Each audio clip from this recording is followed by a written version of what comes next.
These are the real stories behind zombies. Not the flesh-eating monsters of Hollywood horror, but actual people who died, were buried, and then returned from their graves. This is the documented history of how African spiritual beliefs, Caribbean slavery, and scientific investigation created one of our most enduring supernatural legends. The word zombie did not emerge from a movie studio or a novelist's imagination. It came from the brutal sugar plantations of colonial Saint-Domingue in the 17th and 18th centuries, when the French colony became one of the most profitable and deadly places on Earth. Half of the enslaved Africans brought there died within just a few years of arrival, worked to death in conditions so horrific that they created their own version of hell. Within the Vodou religion practiced by these enslaved people, that hell was not fire and brimstone, it was the prospect of eternal labor. Even death would not bring freedom. A zombie, in original Haitian belief, was someone whose soul had been captured by a powerful sorcerer called a boko, trapped in a bottle and forced to animate their dead body as an eternal slave. The very word comes from the Kikongo term nzumbi, meaning soul or spirit of the dead, carried across the Atlantic by people who would never see their homeland again. This wasn't just folklore. Haitian law, even today, recognizes zombification as a form of murder. Article 246 of the Criminal Code specifically outlaws using substances to induce a prolonged state of lethargy that could lead to someone being buried alive. If the victim is actually buried while in this state, the law considers it murder, even if the person remains technically alive. The zombie phenomenon remained hidden from the outside world until 1929, when William Seabrook published the book The Magic Island, the first popular English-language account of Haitian Voodoo. Seabrook claimed to have witnessed zombie creation firsthand, describing slack-jawed, vacant-eyed figures working mindlessly in the fields. His sensationalized account shaped Western understanding of zombies for decades to come, though it bore little resemblance to the complex spiritual beliefs of Haitian Voodoo. In Vodou cosmology, the soul divides into two parts: the Gros bon Ange, which governs life force and bodily functions, and the bon Ange, which contains consciousness and identity. When someone dies naturally, the spirit deity Baron Samedi guides their soul to Guinea, the spiritual representation of Africa. But those who die unnaturally, through murder or before their appointed time, remain vulnerable at their gravesites for 9 days. During this period, a malevolent sorcerer can capture the bon Ange, leaving only the Gros bon Ange to animate the body as a mindless servant. The most famous documented case of alleged zombification involves Clairvius Narcisse. He entered the Schweitzer hospital in Haiti on April 30th, 1962, suffering from fever, fatigue, and spitting blood. 3 days later, multiple doctors pronounced him dead, and he was buried in the local cemetery. His death certificate was signed, his grave was sealed, and his family mourned.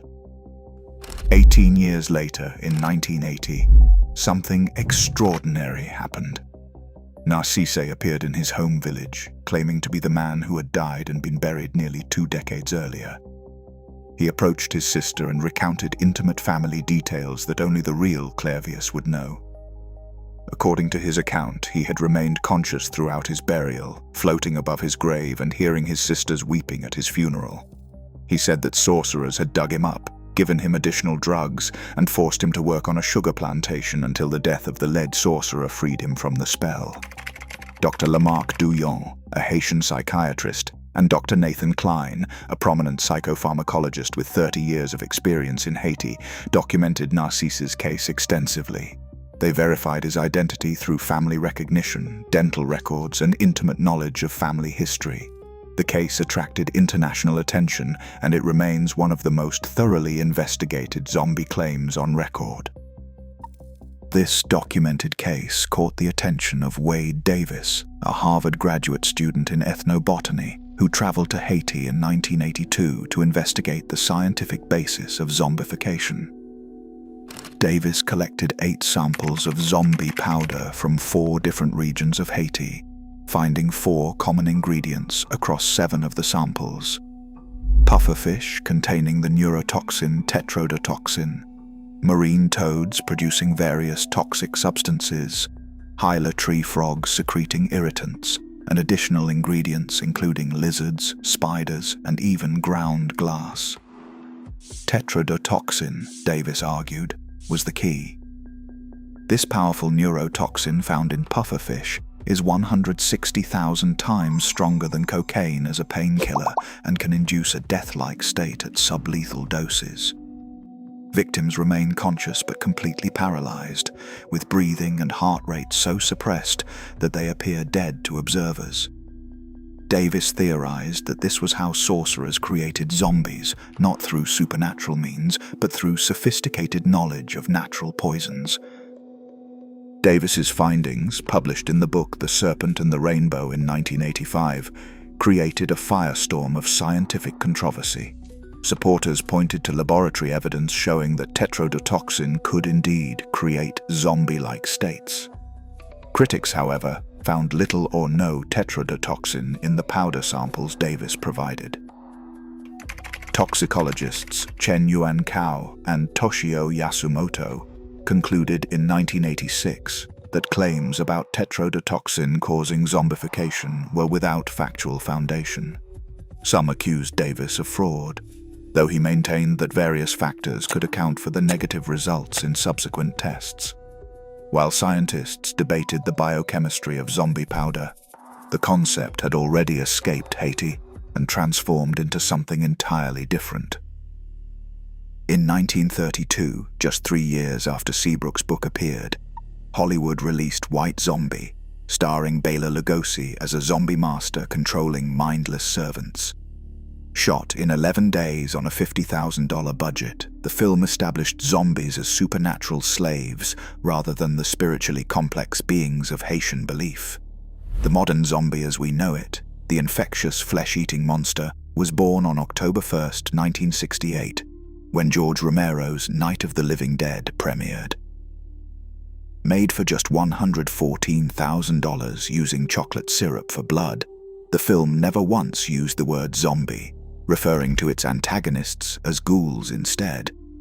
But Romero's creation fundamentally changed the concept. These weren't enslaved souls or poisoned individuals. They were a plague, an apocalyptic force that spread through bites and overwhelmed civilization. Romero's zombies reflected the anxieties of their time, the Vietnam War, civil rights struggles, and Cold War fears. His 1978 sequel, Dawn of the Dead, set in a shopping mall, offered a pointed critique of consumer culture.